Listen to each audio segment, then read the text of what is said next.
Number 3 वो आपसे ये पूछेंगे कि आपका स्पॉन्सर कौन है। तो जो आपने डॉक्यूमेंट्स के ऊपर मेंशन किया होगा तो ऑफ कोर्स आपने वही बताना है, ठीक है।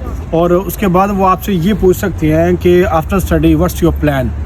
तो आपने उनको यही कहना है कि मैं अपनी डिग्री कंप्लीट करके मैं वापस जाऊंगा पाकिस्तान, और इस डिग्री ख़त्म करने के बाद मेरे पास वहाँ पे बहुत अच्छी अपॉर्चुनिटी है और मैं एक अच्छा अर्न कर सकता हूँ और वहाँ पे मैं अपने लोगों की खिदमत करूँगा।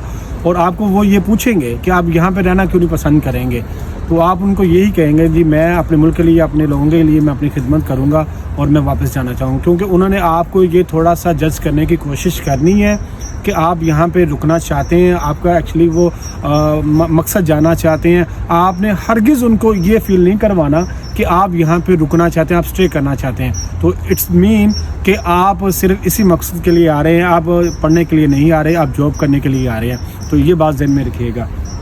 नंबर 4 ने वो जितना क्वेश्चन वो लंबा करे आपने उतना ही लंबा आंसर देना। आपने ज़्यादा जो है ना वो उनसे बातचीत, ज़्यादा लंबा जवाब देने की आपने कोशिश नहीं करनी। उसकी वजह ये है कि आप जितना ज़्यादा लंबा जवाब देंगे वो उतने सवालात बढ़ाएगा, जितने सवालात वो बढ़ाएगा उसके लिए उतनी प्रॉब्लम आपके लिए जो है ना वो क्रिएट होगी। उसके बाद फिर 2 घंटे के अंदर वो आपको रिस्पॉन्स बैक करते हैं कि आप पास हैं या फेल हैं।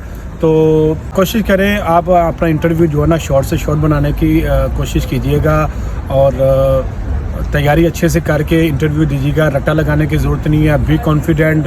तो आपके लिए काफ़ी हेल्पफुल साबित होगी। उम्मीद है आप मेरे चैनल के साथ जुड़े रहेंगे। मेरे चैनल को सब्सक्राइब कीजिएगा, लाइक कीजिएगा, शेयर कीजिएगा। मिलते हैं नेक्स्ट वीडियो में, तब तक अल्लाह हाफिज़।